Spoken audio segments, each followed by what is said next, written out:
Ini adalah peta negara Malaysia. Negara ini mempunyai luas wilayah sekitar 329.000 km persegi dan terbagi menjadi dua wilayah, yaitu Semenanjung Malaysia dan Malaysia Timur atau Borneo.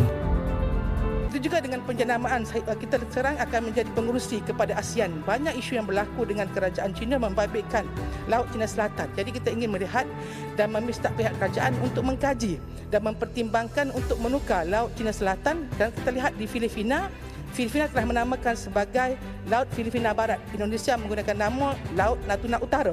Vietnam menggunakan nama sebagai Laut Timur. Adakah kita boleh menukar nama kepada Laut Asia Tenggara ataupun Laut Melayu ataupun apa nama laut sebagai menunjukkan bahawa ini adalah milikan kita dan tidak confuse dengan nama-nama yang digunakan, sekalipun ini akan membabitkan banyak perkara-perkara yang perlu diteliti. Sebenarnya cadangan tukar nama Laut Cina Selatan ni sejak dulu lagi dah ada.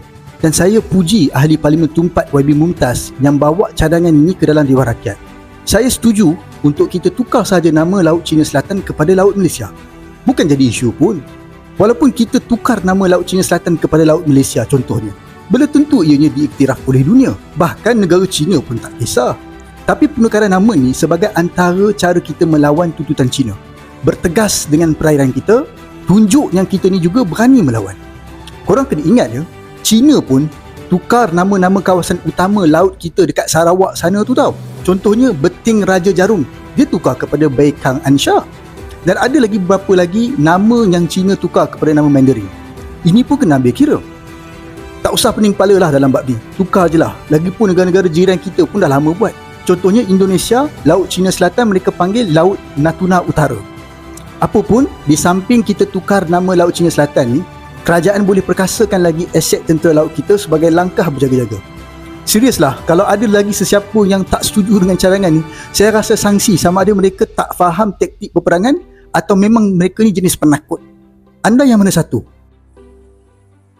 Salam tuan-tuan. Soalannya, jadi tak perang dengan Beijing? Kita nampak China nak mula membuli Malaysia. Baru-baru ini Menteri Pertahanan telah memberi arahan kepada Angkatan Tentera Malaysia bersiap sedia menghadapi apa jua kemungkinan. Ini ekoran arahan ya daripada kerajaan China yang membantah operasi cari gali Petronas di Beting Patinggi Ali dan Beting Jarum, kedua-duanya dalam Laut Cina Selatan. China meminta Malaysia menghentikan sebarang aktiviti eksplorasi cari gali di kawasan tersebut ya. Ini kata tuan-tuan ya, China menuduh Malaysia menceroboh teritori China.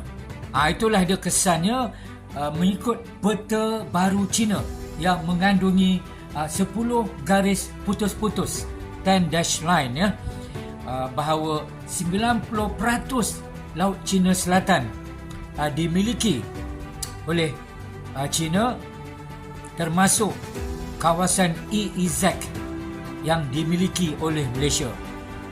Jadi tuan-tuan, maksudnya sekarang ni ialah secara unilateral China telah membuat satu peta baru tanpa rundingan dan tanpa persetujuan negara-negara jiran yang berada di keliling Laut Cina Selatan seperti Malaysia, Brunei, Filipina, Vietnam dan juga Indonesia tuan-tuan ya.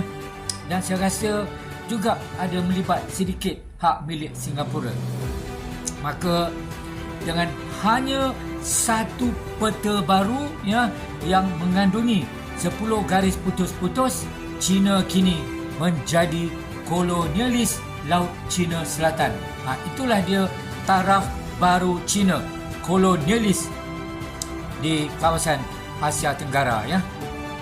Dan tuan-tuan, rata-rata semua negara yang bersempadan dengan Laut Cina Selatan tidak setuju dengan peta baru China. Dan kita lihat tuan-tuan ya, Amerika dan Jepun, kuasa-kuasa besar turut terjejas.